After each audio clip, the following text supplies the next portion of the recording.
समाजशास्त्र की इस कक्षा में आपका स्वागत है। मैं तकदीर Singh, assistant professor in sociology, MNS government college Bhiwani.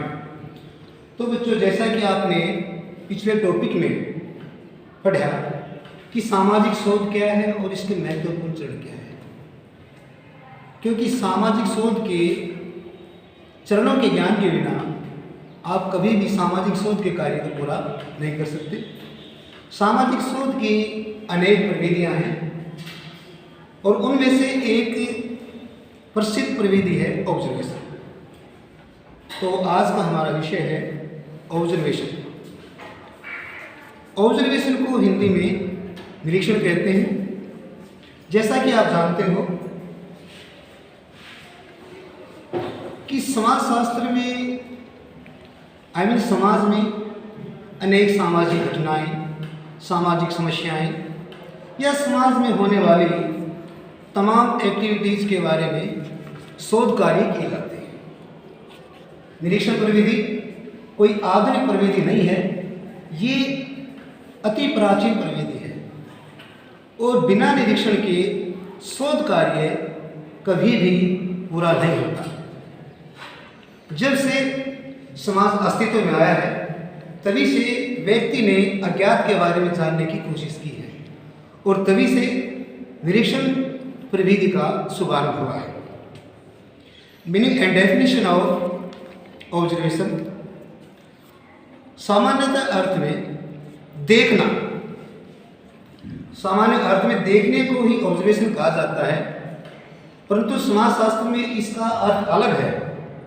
जब हम अपनी आंखें बंद करते हैं और आंखें बंद करने के उपरांत जब हम पुनः अपनी आंखों को खोलते हैं तो हमें कुछ न कुछ दिखाई देता है। देखना एक अलग बात है और निरीक्षण करना एक अलग बात है। जब हम किसी विषय के संबंध में अपने उद्देश्य को प्राप्त करने के लिए जब हम किसी चीज़ की खोज करते हैं या किसी पदार्थ के बारे में या किसी घटना के बारे में या किसी समस्या के बारे में उद्देश्यपूर्ण अर्थ निकालते हैं, कुछ नया ढूंढने की कोशिश करते हैं, तो उसको समाजशास्त्रीय दृष्टिकोण से निरीक्षण कहा जाता है।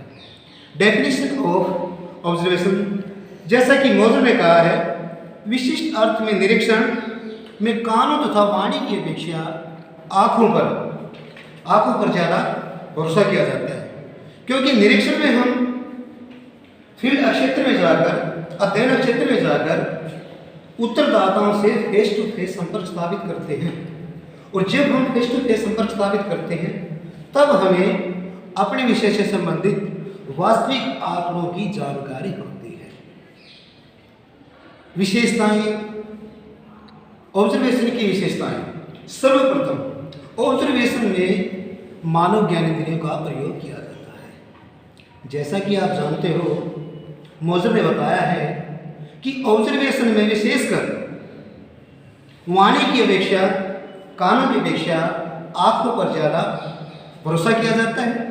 तो ज्ञानेंद्रियों में विशेष रूप से हम आँखों पर भरोसा करते हैं और फिर क्षेत्र में जाकर प्रत्यक्ष रूप से उत्तरदाताओं से मिलते हैं। इस प्रकार हम ज्ञानेंद्रियों के माध्यम से ऑब्जर्वेशन कार्य में महत्वपूर्ण भूमिका अदा करते हैं। प्रत्यक्ष अध्ययन का संकलन। ऑब्जर्वेशन में प्रत्यक्ष यानी कि हम उत्तरदाताओं से डायरेक्ट प्रत्यक्ष रूप से क्षेत्र में जाते हैं, विषय से संबंधित उनको जानकारी देते हैं, अर्थात जो कुछ हम उनसे पूछना चाहते हैं वो पूरी तरह से सूचना देकर हम उनको सेटिस्फाई कर देते हैं। जब वो पूरी तरह से हमारे से संतुष्ट हो जाते हैं तब हमें अपने आंकड़े प्राप्त करने में सुविधा उपलब्ध होती है। प्राथमिक सामग्री का संकलन। फील्ड क्षेत्र में जाने के बाद जब हम उनसे मिलते हैं, वार्तालाप करते हैं, अंत्यक्रिया करते हैं, बातचीत करते हैं और अपने बारे में बताते हैं या जो हमारा विषय है उसके बारे में बताते हैं कि हम आपसे क्या चाहते हैं, किन इन्फॉर्मेशन को प्राप्त करना चाहते हैं। तो इस प्रकार प्राथमिक सामग्री का संकलन किया जाता है। आंकड़े दो प्रकार के, प्राथमिक और द्वितीय। प्राथमिक आंकड़े वे होते हैं जिन्हें हम फर्स्ट हैंड नॉलेज बोलते हैं, पहली बार उत्तरदाताओं से मिलकर जो सूचनाएं प्राप्त करते हैं we can say primary data. And secondary data, secondary data जो हमें लिखित रूप में मिलता है, आई मीन किताब से, मैगजीन से, अखबार से, क्योंकि जो भी हम रिसर्च कार्य करते हैं उस रिसर्च कार्य में प्राथमिक और द्वितीय दोनों आंकड़ों की हमें जरूरत पड़ती है। नेक्स्ट, उद्देश्यपूर्ण एवं सूक्ष्म निरीक्षण।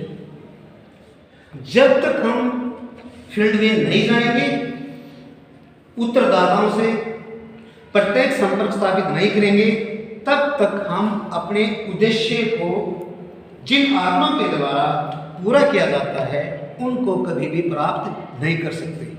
इसलिए ये कहा जा सकता है कि फील्ड क्षेत्र में जाकर उत्तरदाताओं से बातचीत करके, वार्तालाप करके जो विषय है और उस विषय से संबंधित जो हमारे उद्देश्य हैं उन उद्देश्य को पूरा करने के लिए आंकड़े प्राप्त किए जा सकते हैं।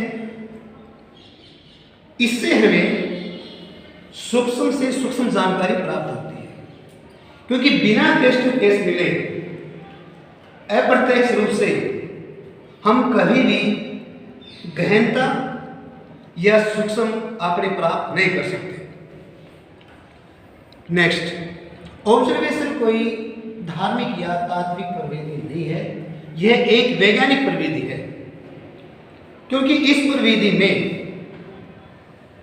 साइंटिफिक प्रविधि है। ये सबसे पहले विषय का चुनाव, आप से संबंधित इकाइयों को परिभाषित करना, परिकल्पना का निर्माण, टेक्निक्स का सिलेक्शन, डाटा कलेक्शन और अंत में वेरिफिकेशन करके हम निष्कर्ष तक पहुंचते हैं। तो इस प्रकार हम कह सकते हैं कि ये एक वैज्ञानिक प्रविधि है। नेक्स्ट, कार्य कांड संबंध का दर्शन। जैसा आप जानते हो कि कोई भी घटना अचानक नहीं होती, उनके पीछे अनेक रीजन्स होते हैं, और ये जो घटनाएं हैं ये केवल सामाजिक ही नहीं, प्राकृतिक घटनाएं भी अचानक नहीं होती। जैसे आप जानते हो कि पृथ्वी की दैनिक और वार्षिक गतिकांड दिन रात बनते हैं, उनके पीछे रीजन होता है। ठीक उसी प्रकार से कोई भी व्यक्ति जन्मजात अपराधी नहीं होता, उसको अपराध प्रवृत्ति की ओर ले जाने के लिए अनेक तथ्य उत्तरदायी होते हैं। हो सकता है कि वो किसी गलत संगत में रहा हो सकता है कि उसका सही तरीके से सामाजिक निर्णय किया गया हो सकता है कि वो किसी जाति का शिकार हुआ हो। तो इस प्रकार हमने आपको आज ऑब्जर्वेशन किया है और इसकी विशेषताओं के बारे में बताया।